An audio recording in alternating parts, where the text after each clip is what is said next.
Start the video.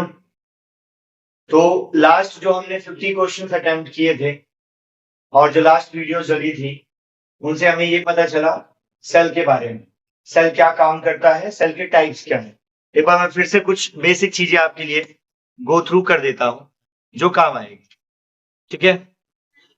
जिसमें सबसे पहली चीज है, अगर मैं सेल को उसके नंबर के हिसाब से बांटूं तो दो तरीके से सेल्स होते हैं। एक होता है यूनिसेल्यूलर ऑर्गेनिज्म, सेल के हिसाब से ऑर्गेनिज्म के टाइप बता रहा हूं मैं। एक होते हैं यूनिसेलुलर और दूसरे होते हैं मल्टी सेल्यूलर ऑर्गेनिज्म। यूनिसेलुलर यानी सिंगल सेल वाले और मल्टी सेलुलर मतलब मैनी सेल्स वाले। ये पहली चीज मैंने बताई थी। उसके अलावा मैंने न्यूक्लियस के हिसाब से ऑर्गेनिजम्स को दो कैटेगरी में डिवाइड किया था। न्यूक्लियस के हिसाब से, न्यूक्लियस के बारे में हम जानते हैं, न्यूक्लियस सब सेल के बीच में होता है। This is centre point of the cell, ठीक है।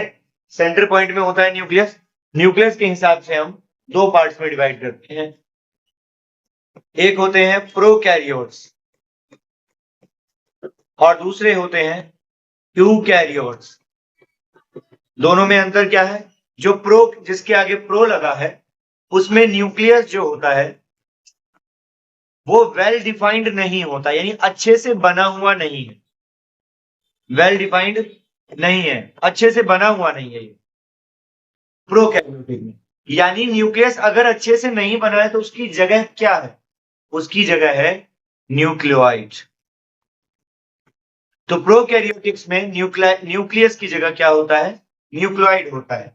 ठीक उसी तरीके से यूकैरियोट्स में, यूकैरियोट्स वाले ऑर्गेनिजम्स में न्यूक्लियस प्रेजेंट होता है।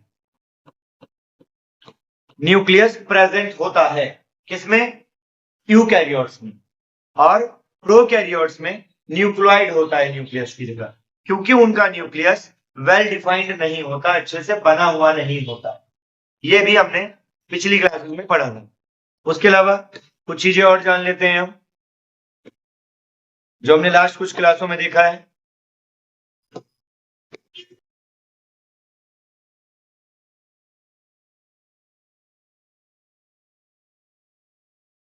The fundamental unit of life, ये चैप्टर बेसिकली बात करेगा सेल की बायोलॉजी के ऊपर, सेल्स के बारे में। तो मैंने पिछली क्लासेस में बताया था, अगर मैं इस डब्बे के रूप में सेल को बताऊं तो सबसे बाहरी लेयर होती है प्लाज्मा मेम्ब्रेन। प्लाज्मा मेम्ब्रेन, जिसको हम एक और नाम से जानते हैं SPM, यानी सेलेक्टिवली प्रीमेबल मेम्ब्रेन। क्यों कहते हैं इसको ऐसा? क्योंकि ये क्या करता है? परमिशन देता है। किस चीज की परमिशन देता है? एंट्री और एग्जिट की, है ना। ये किसी भी चीज को या तो अंदर आने देता है या बाहर जाने देता है। तो सबसे बाहरी लेयर प्लाज्मा मेम्ब्रेन होती है। ये एनिमल्स की बात हो रही है। लेकिन वहीं अगर मैं प्लांट्स की बात करूं तो प्लांट्स में सबसे बाहर प्लाज्मा मेम्ब्रेन, उसके बाद सेल मेम्ब्रेन। सेल मेम्ब्रेन भी ना कहो आप, इसे डायरेक्ट कहो सेल वॉल, सेल की वॉल। तो प्लांट्स में दोनों चीजें होती हैं, एक के बाद दूसरी लेयर, दो प्रोटेक्टिव लेयर होती है प्लांट्स में। और मैंने ये बताया था कि प्लाज्मा मेम्ब्रेन जो होते हैं वो किस चीज के बने होते हैं? प्रोटीन और लिपिड्स के बने होते हैं। दो चीजों से मिलकर बनते हैं, प्रोटीन और लिपिड्स। और सेल वॉल बनता है सेल्यूलोज से, सेल वॉल बनता है सेल्यूलोज से। तो ये आपको बात ध्यान रखनी है, अगर इसे आप ध्यान नहीं रखोगे तो दिक्कत होगी, ठीक है। तो ये जस्ट एक गो थ्रू है। उसके बाद हमने पढ़ा कि किसी भी सेल के अंदर, ये तो प्लाज्मा मेम्ब्रेन हो गया, उसके बाद बीच में न्यूक्लियस हो गया, इस बीच में लिक्विड भरा हुआ होता है जिसे हम प्रोटोप्लाज्म के नाम से भी जानते हैं। प्रोटोप्लाज्म के नाम से जानते हैं ये लिक्विड। इस लिक्विड में क्या तैरते रहते हैं?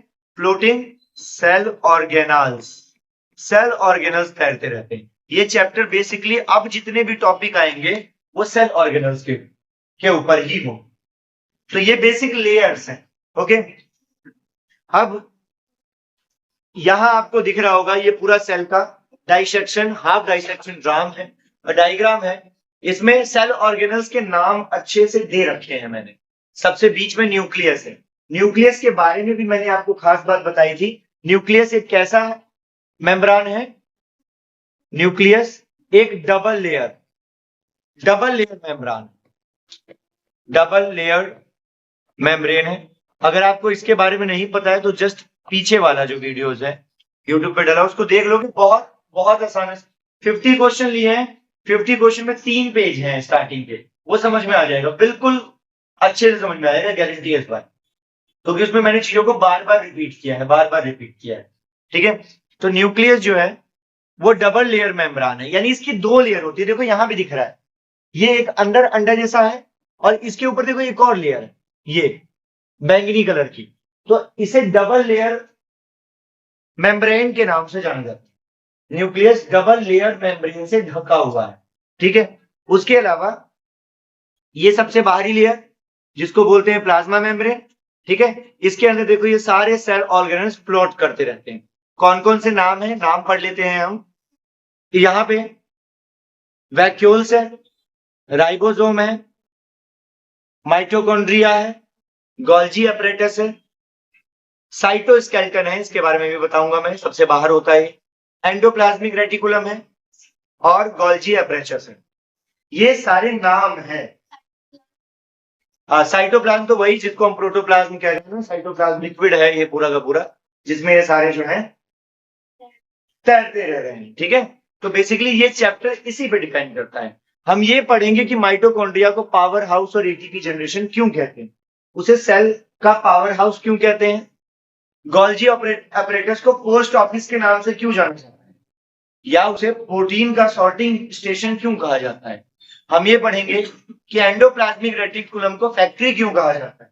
इन सबके शॉर्टकट नेम है, पेपर में ये शॉर्टकट नेम ही आता है। ऐसे क्वेश्चन आ जाता है कि why the mitochondria is called power house, why the Golgi apparatus called post office, ऐसे क्वेश्चन डायरेक्ट आ जाते हैं।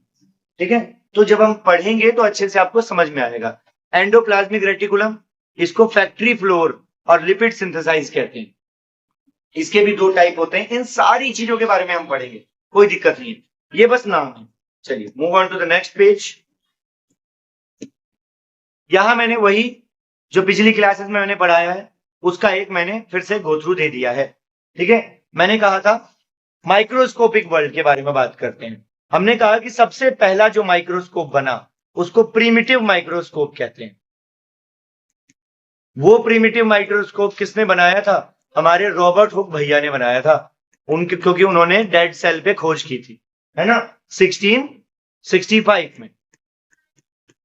ठीक है, उसके बाद जो नया माइक्रोस्कोप बना वो 1940 में एकदम इलेक्ट्रॉन माइक्रोस्कोप कहते हैं उसको। सबसे एडवांस माइक्रोस्कोप है इलेक्ट्रॉन माइक्रोस्कोप। लास्ट वीडियो में भी मैंने इसके बारे में बता रखा है। इलेक्ट्रॉन माइक्रोस्कोप क्या है? ये छोटी से छोटी बारीकी को देख लेता है, क्योंकि इसमें आप इलेक्ट्रॉन की बीम्स का यूज करते हो। ठीक है, ये 1940 के बाद बना है। ओके, और ये वाला शुरुआत में बन गया था। यहाँ पे आपके सामने एक पूरा का पूरा प्रोसीजर है रॉबर्ट हुक ने। ये देखो डेड सेल्स है जो कि किसके हैं? कॉर्क है ये, एक्चुअली में ये कॉर्क है, यानी बार्क ऑफ ट्री है, पेड़ की छाल है, बार्क ऑफ ट्री है, जिसकी खोज रॉबर्ट हुक ने की थी। ठीक है, और उन्होंने ये नाम दिया था सेल्स का। तो रॉबर्ट हुक ने 65 में सेल की खोज की, लेकिन वो सेल कैसा था? This is a dead cell, not a living cell, dead cell है ये। ठीक है, और इन्होंने ही वर्ड सेल का नाम दिया। दूसरी बात, ल्यूनहॉक आए, उन्होंने पॉन्ड वाटर से, देखो वाटर का निशान बना हुआ है, पॉन्ड वाटर से उन्होंने लिविंग सेल, ये एक लिविंग सेल है, जिंदा सेल है, इसके ऊपर खोज की है, डिस्कवर किया है free living cell pond water में। लेकिन उनका माइक्रोस्कोप थोड़ा सा इंप्रूव्ड हो गया था, इनके मुकाबले थोड़ा सा इंप्रूव्ड था। आगे देखते हैं रॉबर्ट ब्राउन भाई साहब, उन्होंने न्यूक्लियस बताया कि न्यूक्लियस होता है सेल के अंदर। फिर आए स्केल्टन और स्केविन, इन्होंने सेल थ्योरी बताई।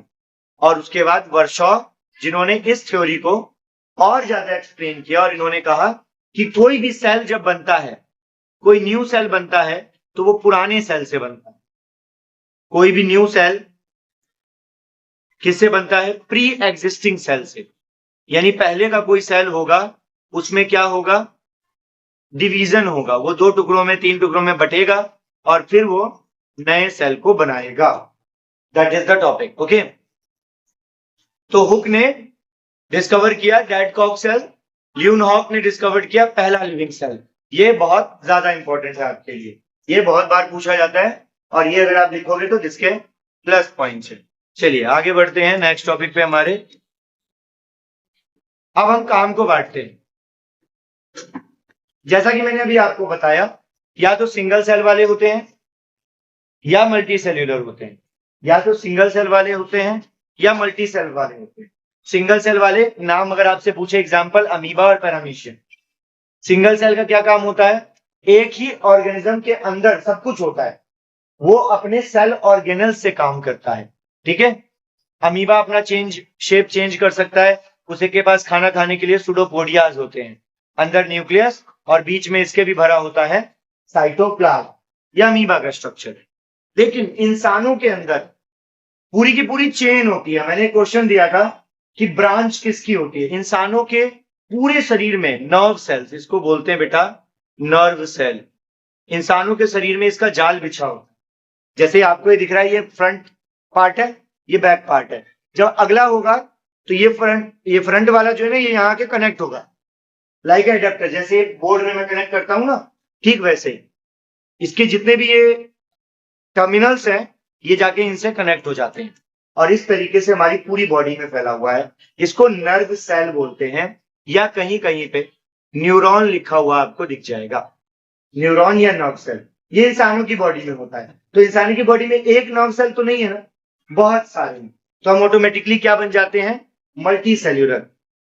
मल्टी सेलुलर इंसान होते हैं और प्लांट्स होते हैं, क्योंकि हमारे अंदर मिलियन ऑफ सेल होते हैं और हर सेल का अलग अलग काम होता है, वो अपना एक स्पेसिफिक रोल प्ले करते हैं। नर्व सेल क्या करते हैं, इलेक्ट्रिक सिग्नल्स देते हैं, इसके बारे में एक सेपरेट चैप्टर है। क्या करते हैं, जैसे मान लो कि एक मोमबत्ती है, ये मोमबत्ती है, अब इसके ऊपर आपने अपनी उंगली लगाई, ठीक है, तो उंगली लगाते ही हम तुरंत हटा लेते हैं।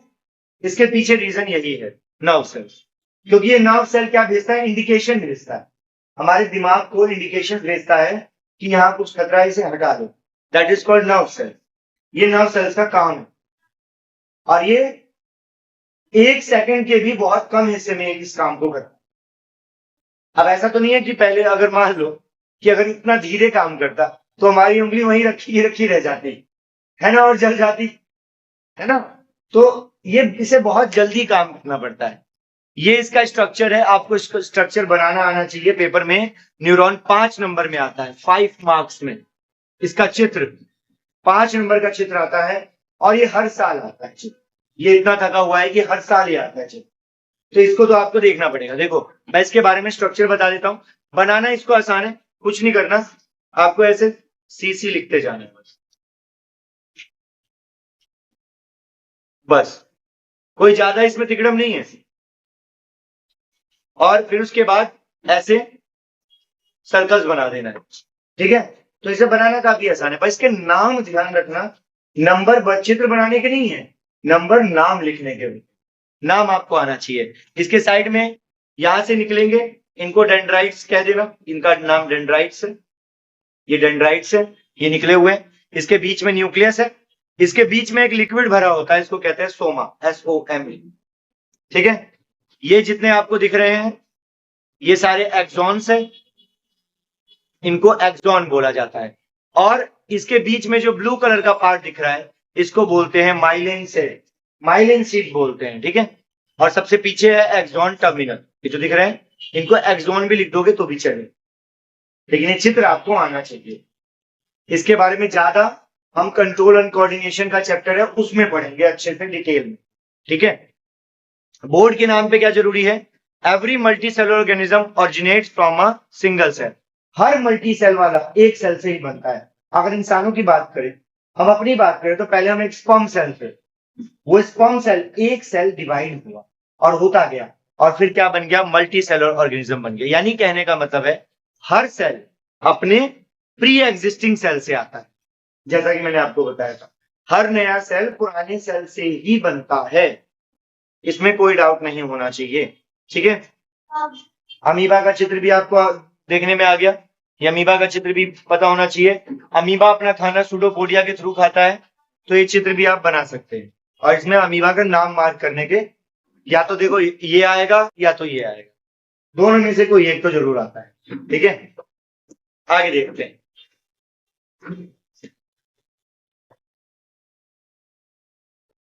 सबसे पहले बात करने वाले हैं जैसे लास्ट क्लास की, प्लाज्मा मेम्ब्रेन क्या होता है। इसके पास बॉर्डर का कंट्रोल होता है। बॉर्डर का मतलब होता है एंट्री या एग्जिट, है ना, ये कई बार हम सुन चुके हैं। ठीक है, प्लाज्मा मेम्ब्रेन एंट्री और एग्जिट को देखता है। ये बना होता है लिपिड और प्रोटीन से।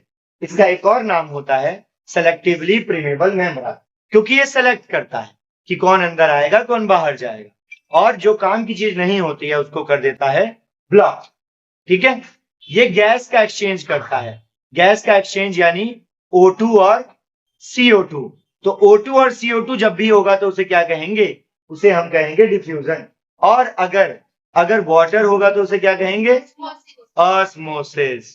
ठीक है, तो ये तो रट ही चुका होगा, इतनी बार बता दिया, इतनी बार बता दिया। ठीक है, ये इंसानों में होता है, ह्यूमंस, ठीक है, और एनिमल्स में।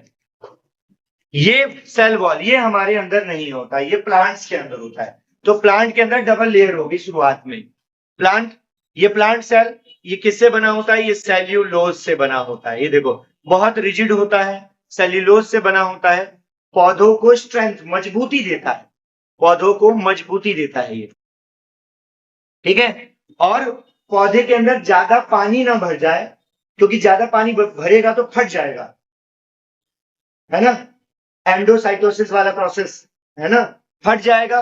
तो ये फटने से बचाता है, यानी पानी को अगर ज्यादा फिलअप हो गया तो उसको फटने से बचाएगा। क्योंकि क्या होता है ना, जड़ों को मालूम नहीं होता कि कितना पानी खींचना है, वो तो पानी खींचते ही जाते हैं, तो इससे सेल ब्रस्ट होने का खतरा हो सकता है। तो इसलिए सेल वॉल उनके अंदर बहुत बहुत बहुत जरूरी है। ठीक है, ये किस किस में पाया जाएगा, प्लांट में, फंजाई में और बैक्टीरिया। एग्जाम टिप क्या दिया है, प्लांट सेल के पास दोनों होते हैं, प्लाज्मा मेम्ब्रेन भी और सेल मेम्ब्रेन भी, सेल वॉल भी। ठीक है, एनिमल सेल में सिर्फ प्लाज्मा मेम्ब्रेन होता है, दूसरा वाला नहीं होता है। ठीक है, एक बात आपको ध्यान रखनी है, और ये मैंने बताया था वाटर वाला प्रोसेस, तो वाटर वाला प्रोसेस ये लोग करेंगे और डिफ्यूजन वाला प्रोसेस हम लोग करेंगे, क्योंकि हम कार्बन डाइऑक्साइड को बाहर छोड़ते हैं, ऑक्सीजन को अंदर लेते हैं। तो ह्यूमंस करेंगे डिफ्यूजन और ये करेंगे ऑस्मोसिस। गल पल्ले पै गई। अब देखते हैं आगे, और कुछ इनमें जानने लायक नहीं है। साइटोप्लाज्म वगैरह तो अंदर भरा होता है, उससे तो हमारा कोई भी मतलब नहीं है।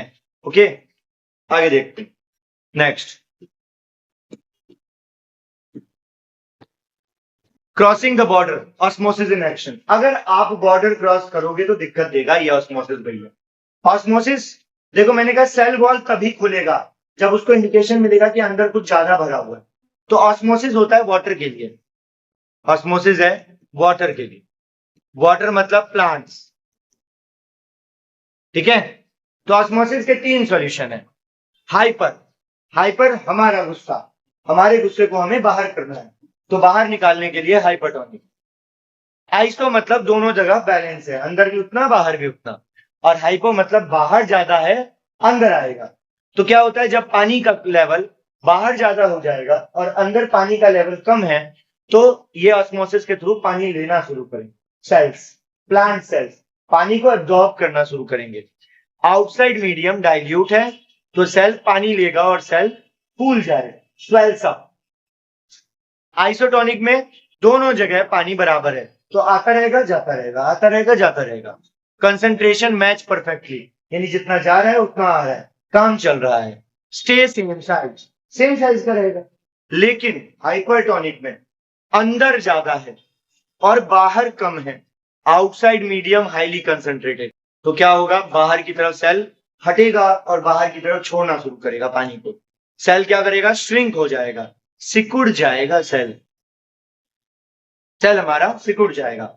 अलर्ट क्या है, plasmolysis occurs in plant cell when they loss water in hypertonic medium.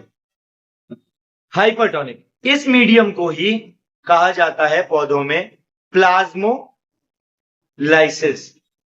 किसको आपसे पूछा जाए व्हाट इज प्लाज्मोलाइसिस, तो हम लिख देंगे हाइपोटोनिक की सारी definition. When the outside medium has a high lower water concentration, बाहर पानी कम है अंदर पानी ज्यादा है, तो क्या करेगा, अंदर वाला बाहर को पानी को छोड़ेगा, अंदर वाला बाहर पानी छोड़ेगा, ठीक है, जिसकी वजह से क्या हो जाएगा, सेल श्रिंक हो जाएगा। इसी प्रोसेस को कहा जाता है प्लाज्मोलाइसिस, प्लाज्मोलाइसिस, ठीक है। हाइपो और हिप्पो सेल स्वेल, देखो हाइपो का कैसे याद रखोगे, हिप्पो से, हिप्पोपोटामस जानते हैं, वो बिल्कुल सूज जाता है पानी में जाके आने के बाद, तो हिप्पो यानी बाहर से सेल, बाहर से पानी को हमने अंदर लिया है। और इस नए सब्जेक्ट को पढ़ने के लिए आप हमारे चैनल को सब्सक्राइब कर सकते हैं वन टॉपिक।